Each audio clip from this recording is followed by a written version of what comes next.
Imagine uncovering a skull buried deep in the earth, its face eerily human, yet not quite. Its brain is smaller than a chimp's, but its hands shape tools as skillfully as ours. Scientists stare at it in disbelief, a species so advanced, it shouldn't have existed at all.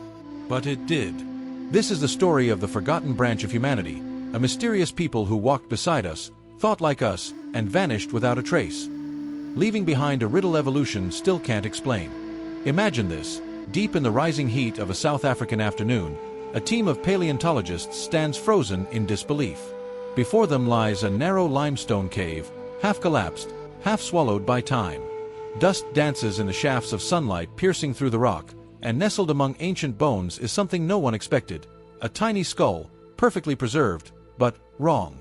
Too small to be human, too strange to be ape. That skull would soon ignite one of the greatest debates in evolutionary science. Its name? Homo naledi. Welcome to Before Flame. Fire if you enjoyed traveling back in time with me. Don't forget to hit like and subscribe so you never miss the next journey into our ancient past. Discovered in 2013 inside the Dinaledi chamber of the Rising Star Cave system, Homo naledi became the species that shouldn't have existed. Why? Because it looked primitive, with a small brain, curved fingers, and a chest built for climbing. Yet the fossils were incredibly young. They lived just 250,000 years ago, at the same time as early Homo sapiens. In evolutionary terms, that's impossible. For decades, we believed human evolution was a straight, logical path. Apes, early humans, us. But Homo naledi shattered that illusion. It was as if someone had taken the human family tree and scribbled over it in chaos. Picture it: small, lantern-jawed beings walking upright through dark caves, their flickering torches lighting walls of limestone where they laid their dead. A species with brains the size of oranges, yet possibly capable of symbolic thought, ritual, and maybe even empathy. They weren't supposed to exist, not at that point in time. But there they were, buried intentionally, deep in darkness. And that single act, deliberate burial, changed everything we thought we knew about what it meant to be human. Picture the scene: a narrow cave entrance, barely wide enough for a human shoulder. The only way in is to crawl, twisting, turning, squeezing through gaps no wider than a notebook. Total darkness. The air is thick and still. Every sound echoes. This was the Dinaledi chamber, the tomb of Homo naledi. When researchers first descended into this labyrinth, they had no idea what they were about to find. The fossils weren't scattered by water or predators. They were placed there, intentionally. Now, pause and think about that. These creatures had brains 1/3 the size of ours, smaller than a chimpanzee's. Yet they seemed to understand death and ritual. They carried their dead into the deepest parts of a cave, away from scavengers and sunlight. That's not animal instinct, that's awareness. Lee Berger, the lead paleoanthropologist who led the Rising Star expedition, said it best.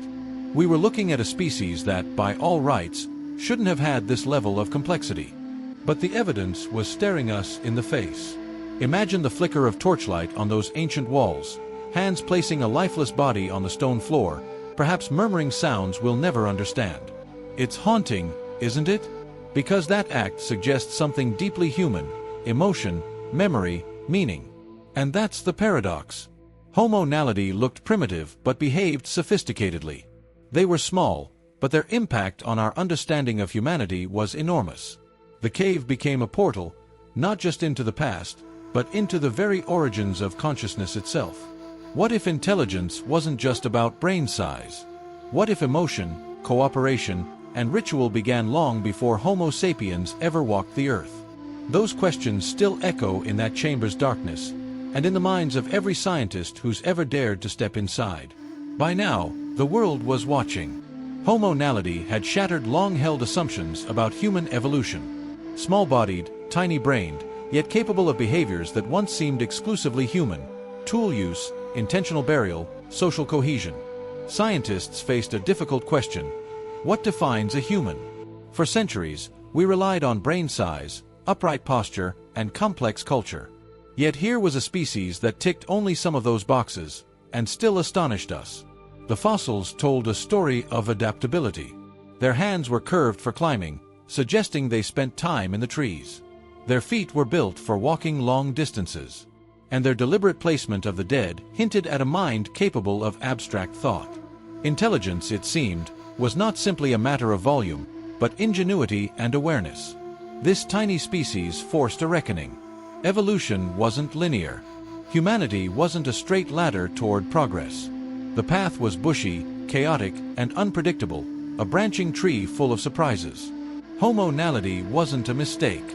They were a testament to resilience, adaptation, and the complexity of life itself. And perhaps most provocatively, their existence makes us look at ourselves differently. Are we defined by size and strength, by the tools we create, or by our choices, empathy, and curiosity? Homo naledi whispers an answer from 250,000 years ago. Being human is not about perfection. It's about survival, creativity, and connection. It's about taking a small, uncertain step into the unknown, much like they did, deep in the shadows of a South African cave, long before we ever imagined our own place in the world. The discovery of Homo naledi is more than an archaeological milestone. It's a mirror, a reminder that the story of humanity is not just ours. It belongs to all who walked, thought, and wondered before us. Picture a remote island, thousands of miles from the mainland. Volcanoes rise in jagged lines, forests crowd the valleys, and rivers carve paths through dense undergrowth. This is Flores, Indonesia, a world both beautiful and brutal, where evolution takes strange, fascinating turns. Here, around 100,000 years ago, a small human species made its home, Homo floresiensis. Nicknamed the Hobbit because of their tiny stature, they stood barely 3 feet tall, yet moved through the jungle with surprising skill. Their lives were a constant negotiation with the environment, dodging giant lizards, hunting dwarf elephants, and scavenging for roots and small game. Isolation shaped them. On this island, food was scarce, predators were unusual, and survival demanded creativity. Over generations, Homo floresiensis adapted in ways that would have seemed impossible to their ancestors. Their small size wasn't a disadvantage. It was evolution's solution to the challenges of island life, a phenomenon scientists call island dwarfism. Imagine the day-to-day life, a group working together to build shelter from branches, a mother teaching her child which plants were safe to eat, a hunter carefully tracking a tiny deer-like creature through thick undergrowth. Every action mattered. Every decision could mean life or death. In this hidden corner of the world, evolution experimented boldly. The result was a species that should not have survived alongside larger humans. Yet here they were, thriving quietly, crafting tools, and leaving a footprint in history few would ever see. Life on Flores was far from easy. The island teemed with dangers and strange creatures. Giant Komodo-like lizards prowled the forest floor, volcanic eruptions reshaped the land, and unpredictable weather tested the resilience of every living being. For Homo floresiensis, survival demanded more than strength. It required ingenuity, observation, and cooperation. Though small in stature, they were remarkable toolmakers. Stone flakes and points have been discovered alongside their remains, evidence that these tiny humans hunted, butchered, and processed food with precision. A sharp-edged stone could cut meat, strip bark, or break bones from marrow. Simple tools, yet monumental in their impact. These weren't accidental strikes of rock. They were deliberate, thought-out actions, evidence of a mind capable of planning and learning. Imagine a hobbit-sized hunter creeping through thick undergrowth, balancing speed with caution, a stone blade in hand, eyes scanning for both prey and predator.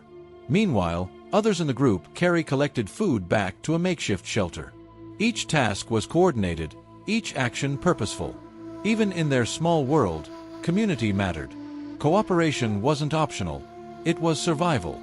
Over generations, their small size became an advantage.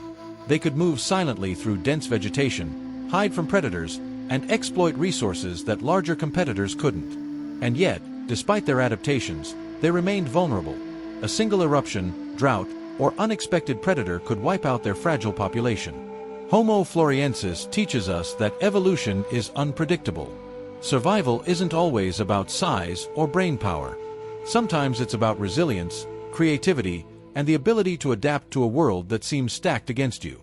In this tiny, isolated kingdom of Flores, a species that shouldn't have existed, lived, hunted, and thrived, a testament to the extraordinary power of evolution's experiments. For tens of thousands of years, Homo floresiensis thrived on Flores, perfectly adapted to its unique ecosystem. Yet, like all species, their time was finite. The question that haunts scientists today is simple. Why did they vanish? Some theories point to natural disasters. Flores is volcanic, and eruptions could have wiped out entire communities. Others suggest environmental changes, rising seas, droughts, or shifts in available food, gradually made survival impossible. Then there's the intriguing possibility that Homo sapiens, who began arriving in the region, may have played a role. Competition, hunting, or disease could have tipped the fragile balance, sealing the fate of the tiny humans. No matter the cause, their disappearance leaves us with more questions than answers. They vanished quietly, leaving behind only fossils and stone tools. No writings, no monuments, no recorded history. Yet, their story resonates profoundly. It reminds us that evolution is not a ladder of inevitable progress. It's a branching tree, filled with detours, dead ends, and brilliant experiments that sometimes fail. Even in extinction, Homo floresiensis teaches a lesson about resilience and ingenuity. For thousands of years, they thrived in isolation, making tools, cooperating, and surviving against the odds. Their lives challenged the notion that intelligence is solely about brain size or technology. They were proof that adaptability and social cohesion are equally powerful tools in the fight for survival. And perhaps most hauntingly, their disappearance forces us to confront our own fragility. Every species, no matter how clever or strong, is subject to the whims of a changing world. Homo floresiensis wasn't a failure. They were an evolutionary marvel, a forgotten chapter of humanity that reshapes how we define what it truly means to survive. Even after Homo floresiensis disappeared from Flores, their story lingered, not just in stone and bone, but in the questions they left behind. How could a species so small, so seemingly fragile, survive for tens of thousands of years alongside larger humans? And what does their existence tell us about our own journey? For centuries, humans believed evolution followed a straight path, each species progressing toward bigger brains, taller bodies, and more complex societies. Yet the hobbits of Flores append that assumption. They prove that evolution is messy, opportunistic, and unpredictable. Survival isn't always about being the biggest or the smartest. Sometimes it's about ingenuity, adaptability, and community. The small brain of Homo floresiensis challenges our definitions of intelligence. Despite having a cranial capacity less than half that of modern humans, they crafted tools, coordinated hunts, and perhaps even buried their dead. Intelligence, it seems, isn't just about size. It's about creativity, problem-solving, and social cohesion. Their world was dangerous. Predators lurked in the jungle, volcanic eruptions reshaped landscapes, and food was never guaranteed. Yet, they endured, leaving behind evidence of lives fully lived. Every bone, every stone tool, every carefully placed body speaks to their resilience and ingenuity. And perhaps the most striking lesson of all is this: humanity isn't the inevitable endpoint of evolution. Homo floresiensis existed at the same time as early modern humans, a parallel experiment in survival, adaptation, and intelligence. They weren't a detour, they were a branch on the tree of life, one that forces us to reconsider what it means to be human. The story of Homo floresiensis is more than a tale of survival. It's a mirror reflecting the fragility and ingenuity of life itself. These tiny humans thrived in isolation, carving out a place in a harsh, unpredictable world. Yet, like many species before and after them, they eventually disappeared, leaving questions that still challenge scientists today. One lesson is clear: evolution does not favor perfection, it favors adaptability.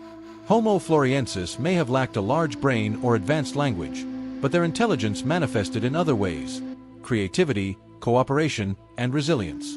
They remind us that survival isn't just about dominance, it's about finding harmony with your environment, innovating within limits, and supporting one another.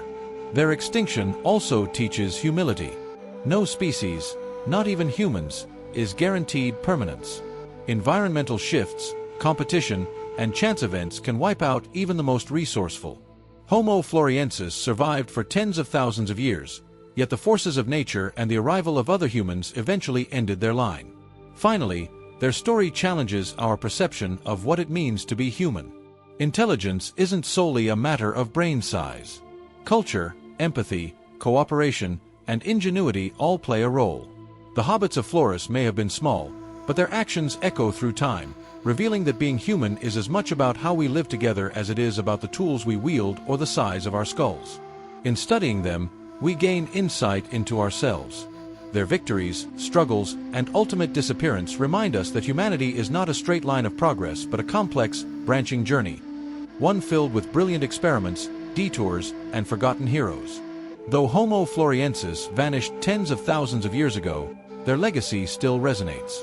Their story forces us to rethink evolution, intelligence, and what it truly means to be human. They weren't just a footnote in the past. They were a parallel experiment, a reminder that survival depends on creativity, cooperation, and adaptation, not just size or strength. Looking back at Flores, we see the fragility of life, but also its ingenuity. A species with tiny brains created tools, hunted, and possibly practiced rituals. They adapted to a hostile environment with minimal resources. Their success and ultimate disappearance teaches us about resilience, vulnerability, and the delicate balance between life and extinction. Their existence also challenges our human arrogance. For so long, we assumed our path was inevitable, that intelligence, culture, and technology naturally culminated in us. Yet Homo floresiensis demonstrates that evolution is far more experimental. Intelligence manifests in many forms, and survival is never guaranteed. The past is filled with brilliant lineages we'll never fully understand, yet their echoes shape the story of humanity. Ultimately, their story is a mirror for our own species. It asks us to consider, how do we adapt? How do we collaborate? How do we ensure survival, not just individually, but collectively? In a world that is constantly changing, the lessons of the Hobbits of Flores remain profoundly relevant. And perhaps the most pressing question of all is this. If a species as remarkable as Homo floresiensis could vanish, what will the legacy of humanity be? The story of Homo floresiensis reminds us that humanity is not a straight line of progress, but a sprawling, unpredictable journey. For tens of thousands of years, these tiny humans lived, adapted, and thrived in isolation, defying expectations and challenging what it means to be intelligent, capable, and human. Their survival was not about strength or size. It was about creativity, cooperation, and the courage to face a harsh, ever-changing world. They disappeared quietly, leaving only fossils and stone tools, yet their legacy continues to echo. They teach us humility, resilience, and the importance of seeing intelligence in its many forms. Evolution is messy, unpredictable, and beautiful, and humanity's path is no different. As we look back across millions of years of life on Earth, one truth becomes clear. We are the inheritors of countless experiments, successes, and failures, each shaping who we are today. And in that reflection lies a challenge, one that reaches beyond fossils and stone tools. If creatures like Homo floresiensis could leave their mark on the story of life, however briefly, what mark will we leave for the generations yet to come?